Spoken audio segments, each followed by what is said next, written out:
자, 그럼 지금부터는 미니 강의를 한번 시작해 보도록 하겠습니다. 시장에 대해서 분석을 해보는 시간이고요. 자, 전문가님 미니 강의 오늘은 어떤 이야기 들을까요? 중국의 코로나 폭증세. 그러니까 다시 또 시작이에요. 네. 그러면서 저는 이 산타가 찾아오지를 않았잖아요. 그럼 이제 우리가 찾아가야겠죠. 네.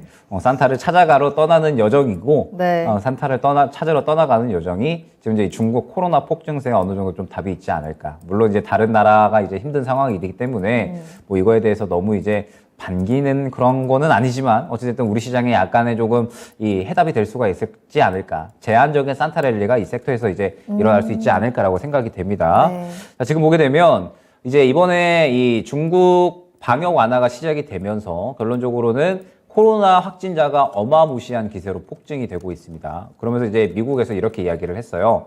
중국 코로나 폭증으로 새로운 변이가 발생을 할 수가 있을 것이다. 이러한 이제 이야기가 나왔습니다. 지금 보게 되면은 결론적으로 이제 이 워낙에 이 땅덩어리도 넓고 그다음에 이제 인구도 많잖아요. 그러다 보니까 중국에서 새롭게 이제 이 코로나 폭증으로 인해서 변이 발생할 수 있는 그런 이제 우려감들. 결론적으로 바이러스는 계속해서 진화를 하거든요. 상대적으로 이제 이 생존율은 높아지는, 감염력은 높아지는 상태에서 치명률은 낮아지는 그런 이제 형태로 진화를 하게 되는데 그러다 보니까 새로운 이제 변이가 발생을 할 수 있다라는 이런 우려감이 형성이 되고 있는 상태다라고 생각을 해주시면 될 것 같습니다.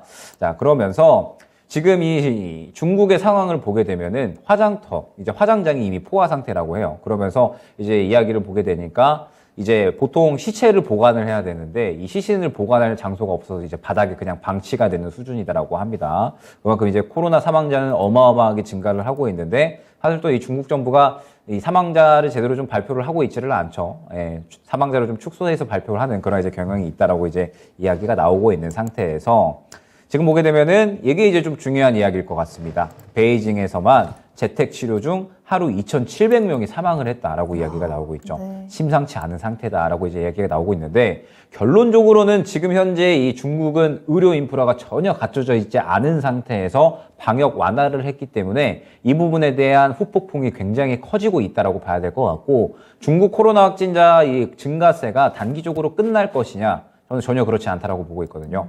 지금 현재 이제 이야기를 좀 보게 되면 내년 1월이 고비다라고 이야기가 나오고 있습니다. 자, 여기서 이제 하나 표를 보게 되면 지금 이 중국 신규 코로나 확진자 추이가 1월 달에 정점을 찍을 것이다라고 이야기가 나오고 있어요. 왜냐하면 이 중국의 확진자가 1월 달에 이제 축제가 있죠. 1월에 이 중국의 설이라고 불리는 춘제가 있으면서 명절에 이제 이 대이동, 민족 대이동이 일어나는 시기입니다. 그러다 보니까는 이제 지방 갔다가 그다음에 도심 갔다가 왔다 갔다 하면서 감염력이 굉장히 좀 높아질 수 있는 그러한 구간이 나타날 것이다라고 이제 이야기가 나오고 있고 지금 이미 확진자가 폭증하면서 하루에 재택 치료하는 그러한 이제 사망자 수가 2,700명이 나오고 있다라고 이야기가 나오고 있는데 1월에 감염자가 더 늘어난다라고 했을 때에는 사망자가 더더욱 증가할 수밖에 없겠죠. 그러면은 중국 정부 당국 같은 경우에는 제로 코로나 정책에 대해서 굉장히 강경한 태도를 취했고 제로 코로나 정책이 시진핑 주석의 3년임의 이 주요한 정책이었기 때문에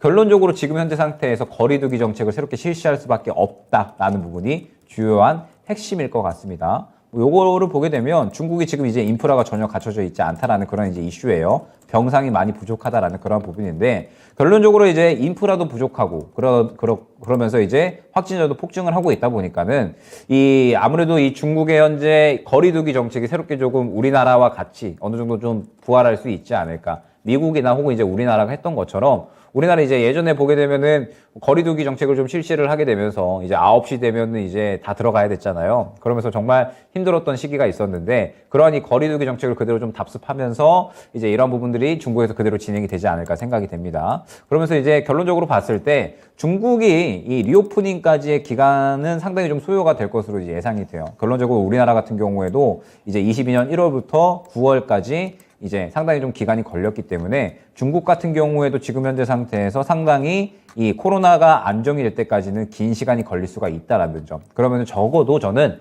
내년 1분기 정도까지는 중국 코로나 확진세가 계속해서 좀 이어지면서 관련된 종목들이 계속해서 빠르게 순환이 나올 것이라고 보고 있습니다. 그래서 어제는 언택트, 오늘은 이 코로나 물류대랑 관련된 종목들이 상승이 나왔죠. 지금 이 상승이 나왔었던 종목들도 계속해서 순환이 다시 한번 나올 확률이 굉장히 높고요. 아직 상승이 나오지 않은 이 중국 코로나 관련된 이 종목들, 뭐 간편식도 될 수가 있겠고요. 그 다음에 원격 의료가 될 수도 있겠고요. 뭐 그 다음에 또 여러 가지가 있었죠. 뭐 음압병실도 있었고, 뭐 그 다음에 진단키트 수요도 증가할 것이고, 뭐 마스크 다시 한번 이야기가 될 수 있을 것이고, 굉장히 여러 가지 섹터에서 빠르게 순환매가 나올 거거든요. 그러면은 우리가 이 부분을 잘만 활용을 하면 내년 1월까지 적어도 이 코로나 관련해서는 어느 정도 이 수익을 꾸준하게 좀 챙겨갈 수 있을 만한, 오히려 이제 이 종목군에서는 산타랠리가 일어날 수가 있거든요. 지금 이제 최근에 제약주나 혹은 이제 마스크 관련된 종목들만 보더라도 4일, 5일 연속으로 이제 상승이 나오는 모습들이 부지기수였습니다. 그러면은 이 코로나 관련된 종목들은 앞으로 감염세가 계속해서 이어진다라고 했을 때 추가적인 탄력에 대한 부분들은 충분히 나올 수가 있다라고 봐야 될 것 같거든요. 그렇기 때문에 저는 이 지금 현재 이 중국의 코로나 폭증세에 대한 부분들은 장기화 될 것이다라고 보고 있고, 그러면은 우리 시장에 분명히 좀 영향이 나타날 것이다라고 보고 있습니다. 산타랠리가 오지는 않았지만 제한된 종목군들 내에서는 분명하게 산타랠리 일어날 수 있다라고 보고 있고, 그 해답이 어떻게 보면은 지금 현재 이 중국의 코로나 확진세에 어느 정도 조금 나타날 수 있지 않을까라는 생각에 오늘 이 미니 강의 주제는 이 중국 코로나 폭증세로 한번 정해봤습니다. 네. 사실 한국도 코로나 확진자 수가 증가하고 있잖아요. 오늘도 9만 명 가까이 나왔다라는 이야기를 봤는데 중국에서 다시 한번 대량으로 확산이 되고 있습니다. 정말 끝날 때까지 끝난 게 아닌 이 코로나는 아직까지도 여전히 관련 종목에 영향을 줄 수 있는 힘을 가지고 있고요. 이에 대한 또 힘들이 여전히 또 우리 시장에 나타나고 있는 모습들 여러분들께서도 확인하고 계실 겁니다. 이 순환매가 또 빠르게 진행되고 있는 것 같으니까요. 이런 시장에서 기회를 꼭 잡아볼 수 있었으면 좋겠네요.